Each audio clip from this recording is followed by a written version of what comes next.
મોરબીના જેતપર ગામે છેલ્લા 17 દિવસથી જે આમરણ ઉપવાસ આંદોલન ચાલી રહ્યું છે। આપણે તે જગ્યાએ ત્યાં છાવણી પણ ઊભા છે ને ત્યાં છાવણીમાં હજી પણ છાવણીમાં ઉપવાસ આંદોલન ચાલુ છે। આજે 8 જેટલા લોકો આમરણ ઉપવાસ ઉપર બેઠા છે અને સતત તેઓનું ચાલુ છે ઉપવાસ આંદોલન। ગઈકાલે જે રાજ્યના મંત્રી દ્વારા જે જાહેરાત કરવામાં આવી છે, અલગ અલગ જાહેરાતો મુજબ જે ખેડૂતોને જે વળતર આપવાની વાત કરવામાં આવી છે, ત્યારબાદ પણ હજી સુધી ખેડૂતો દ્વારા એ નક્કી નથી કરવામાં આવ્યું કે સરકાર દ્વારા જે જાહેરાત કરવામાં આવી છે તેનો તેઓ સ્વીકાર કર્યો છે કે અસ્વીકાર। તેમની સ્પષ્ટ માંગ છે કે સરકાર દ્વારા હજી સુધી તેમને પરિપત્ર મળ્યો નથી ને જ્યારે તેમને પરિપત્ર મળશે ત્યારબાદ તેઓ એનો અભ્યાસ કરી અને ત્યારબાદ તેઓ નિર્ણય કરશે કે સરકાર દ્વારા જે તેમને વળતર આપવાની માંગ કરવામાં આવી છે, જે રીતે રજૂઆત છે તે મુજબ તેમનો સ્વીકાર છે કે કેમ એ ટૂંક સમયમાં તેઓ પોતાની જે નિર્ણય છે જાહેર કરશે। પરંતુ હાલમાં પણ હજી આંદોલન ચાલુ છે અને ઉપવાસ છાવણી શરૂ છે।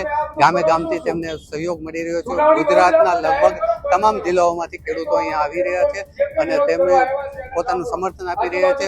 દરરોજ અલગ અલગ પ્રકારના જે કાર્યક્રમો કરી રહ્યા છે અને પોતાનું જે હક માટે તેઓ છે એ લડાઈ લડી રહ્યા છે।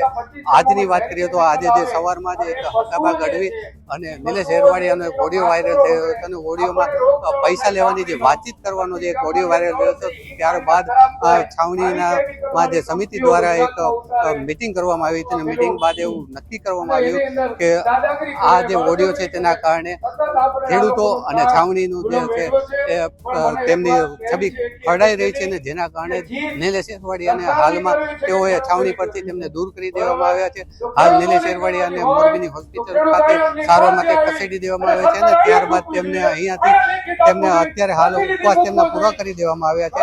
તેમ છતાં પણ હજી પણ ખેડૂતો દ્વારા તેમને પોતાનો જે છાવણી છે ચાલુ રાખી છે અને સતત તેઓ અત્યારે સરકાર સામે લડી રહ્યા છે અને તેમની એક જ માંગ છે કે જે તેમને 6 મુદ્દાઓ જે સરકારમાં લેખિતમાં આપ્યા છે અને 6 મુદ્દાઓની જ્યાં સુધી તેમને પૂર્તિતા નહીં કરવામાં આવે ત્યાં સુધી તેઓ લડતા રહેશે।